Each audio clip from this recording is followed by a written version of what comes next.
इस कहानी के लेखक हैं विजेंद्र कुमार कर्ण। बैंड बाजे वाले पूरे जोश में बैंड बजा रहे थे, लेकिन उनसे भी ज्यादा जोश तो पंकज के दोस्तों में था। नए गाने फिर पुराने गाने, फिर से नए गाने की फरमाइश हो रही थी और पंकज के दोस्तों के पांव उन गानों के बोल पर थिरक रहे थे और कुछ तो अपने मुंह से गानों को गा भी रहे थे। कमरिया कमरिया कमरिया करेला पलाप लॉलीपॉप लागेलो कमरिया। दूल्हे की शेरवानी पहने अपनी कार में बैठा पंकज बहुत खुश था, क्योंकि लगभग 4 साल का बिंदिया के साथ उसका रिलेशनशिप आज एक रिश्ते में बदलने जो जा रहा था। उधर बिंदिया आईने के सामने संवर रही थी, कान में झुमके, नाक में नथनी, पाँव में पायल, आंखों में काजल और लाल जोड़ा। उसकी खूबसूरती को देखकर तो ऐसा लग रहा था कि उसकी खूबसूरती आज तक कहीं छिपी बैठी थी और शादी के दिन वो आजाद होकर बाहर निकलना चाहती थी। बाप रे बाप, हमने तो सुना था कि खूबसूरती आग लगा देती है। भगवान कसम, आज देखियो लिए। जानती है मेरी जान, आज तो तुम एकदम हीरोइन लग रही हो, एकदम same to same Kareena Kapoor. आज अगर हम लड़का होते ना, अभी के अभी तुमसे ब्याह कर लेते। तुम भी ना दीपा, खाली फालतू बात बोलती रहती है। जानती है रे, आज हम कितना खुश हैं। हमारी बचपन की दोस्त आज दुल्हनिया बन गई है। अब तू एगो नई जिंदगी में एंटर करने वाली है। तुमको तुम्हारा सच्चा प्यार मिलने वाला है। तू बड़ी भाग्यशाली है रे, जो तुझे तेरा प्यार मिल रहा है। नहीं तो आजकल का जमाना में सच्चा प्यार मिलना पता है ना कितना मुश्किल है। हमारा दिल आज बहुत खुश है रे। I love you too रे। बारात बिंदिया के दरवाजे पर लग गई थी। दीपा और बिंदिया ऊपर वाले कमरे से बारात को देख रहे थे। आतिशबाजी होने लगी थी। आसमान पर जाकर पटाखे इतनी सुंदर रोशनी और डिजाइन बना रहे थे कि सभी का ध्यान उस पर था, लेकिन बिंदिया का ध्यान बारात पर कम, पंकज पर ज्यादा था। पटाखों की रोशनी खामोश है। बारातियों का ध्यान अब पूरी तरह शादी के मेन्यू पर था। कोई पनीर टिक्का दबा रहा था, तो कोई अपना प्रेम चिकन टिक्का पर बरसा रहा था। कोई गोलगप्पे के पानी में खोया था, तो कोई चिकन लेग पीस के खोज में ऐसे लगा था जैसे कोई महात्मा सत्य की खोज में लगे रहते हैं। स्टेज पर माला पहनाने के समय भी खूब हंसी मजाक होने लगा। बिंदिया ने पंकज को जैसे ही वरमाला पहनाना चाहा, उसके दोस्तों ने उसे पकड़कर काफी ऊंचा उठा लिया और जोर जोर से हंसने लगे। बेचारी बिंदिया को बहुत गुस्सा आया। उसने दीपा की ओर देखा।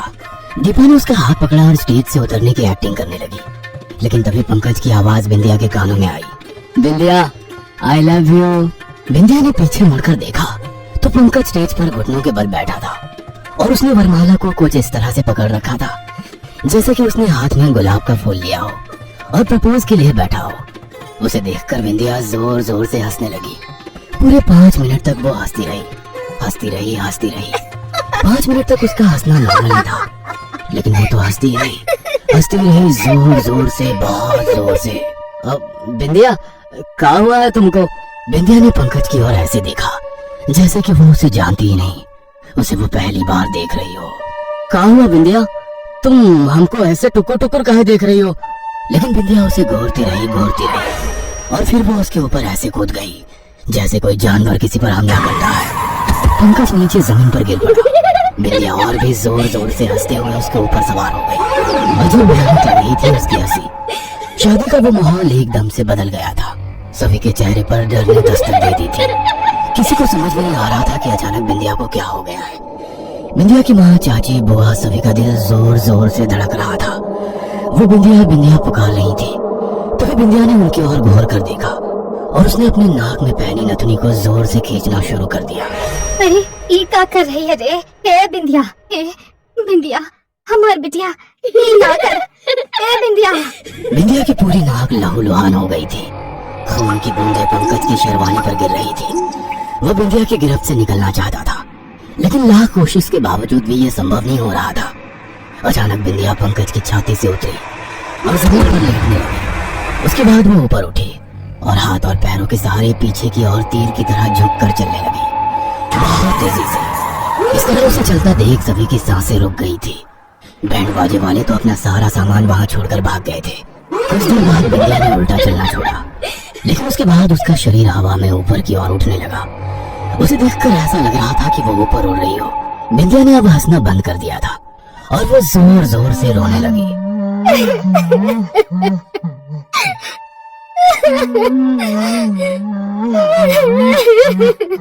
तभी बिंदिया की मौसी ने चिल्लाते हुए कहा, तंत्र तंत्र का प्रयोग किया है किसी ने हमारी बेटी पर। तंत्र का, सुन रहे हैं सब? तंत्र। अरे हम इसको कितना कहे थे कि जब तक सिंदूर दान नहीं हो जाता लोहा का कोई सामान अपने पास रखे, लेकिन लगता है ये भूल गई। ये आजकल की पीढ़ी भी ना कुछ बुझबे नहीं करती है। अरे तंत्र बहुत होता है इस समय। अब हमारी बच्ची का क्या होगा? क्या होगा मेरी बच्ची का? बिंदिया की मौसी ये कहकर बिंदिया की माँ को पकड़कर रोने लगी। दीपा को तो कुछ समझ में नहीं आ रहा था कि अचानक से ये सब क्या हो गया। पंकज उठने की कोशिश तो कर रहा था, लेकिन वो उठ नहीं पा रहा था। वो तो बस अपनी बिंदिया को एकटक देखता जा रहा था। कहते हैं कि विवाह के दौरान दंपति, अर्थात वो समय जब माला बदल होता है, या 7 फेरे होते हैं, या सिंदूर दान से लेकर दुल्हन विदाई तक की रस्म का जो समय होता है, वो समय बहुत ही संवेदनशील होता है। उस समय मंडप में या वरमाला के स्टेज पर संदिग्ध और अनावश्यक लोग और परिवार के ईर्ष्यालु महिलाओं और दोस्तों रिश्तेदारों को दूर रखना चाहिए, क्योंकि इसी समय कुछ लोग जलन के मारे या किसी पुरानी दुश्मनी को निकालने के लिए तांत्रिक क्रिया करते हैं। और किसी ने तंत्र का प्रयोग कर दिया तो जिस पर तंत्र का प्रयोग हुआ है वो पागल हो सकता है और कई बार तो मर भी जाता है।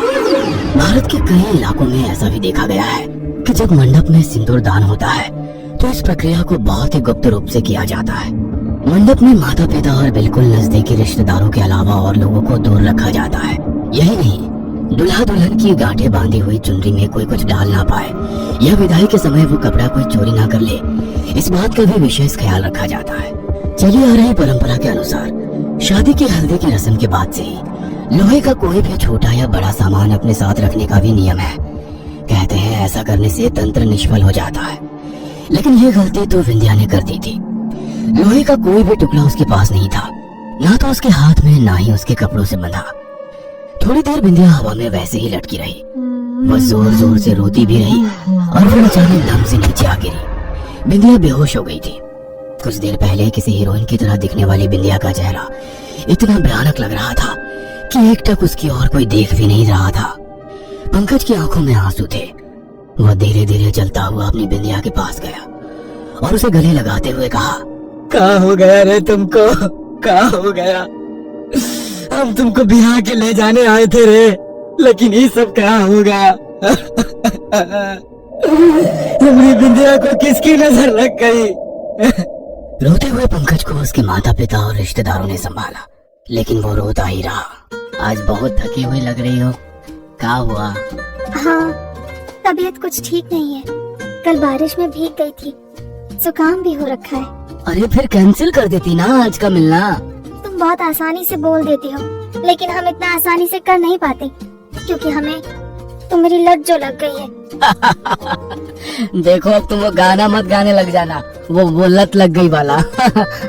गाऊंगी, वो भी जोर जोर से गाऊंगी। अच्छा, अभी तो बहुत ही डेयरिंग दिखा रही हो। कल रात लव यू बोलने में जान निकल रही थी तुम्हारी। हाँ, अरे पागल, कल मम्मी बगल में सोई थी और तुम तक की लव यू बोलने की जिद कर रहे थे, लेकिन फिर भी हमने बोला तो था। हाँ बोला था, लेकिन कतना धीरे, सुनाई नहीं पड़ा हमको। अच्छा, बिना सुने ही लव यू क्यों बोल दिए थे तुम? हाँ बिंदिया, जानती हो ये सच है कि इश्क ना बिना कुछ सुने सब कुछ सुनना सिखा देता है। सही कहा, सुनाई तो पड़ जाता है लेकिन दिखाई नहीं पड़ता। क्या मतलब? मतलब ये 8 बज गए हैं, घर नहीं जाना। आज फिर हमको घर में झूठ बोलना पड़ेगा कि एक्स्ट्रा क्लास में लेट हो गया। जानते हो पंकज, ये जो प्यार होता है ना, बिना कुछ सुने सब कुछ सुनने के अलावा 2 बात और सिखा देता है। अच्छा, कौन सा 2 बात? पहला झूठ बोलना और दूसरा रात को मम्मी बगल में भी सोई हो तो भी लव यू कहना। ओह, ये तुम्हारा पॉइंट ऑफ व्यू है।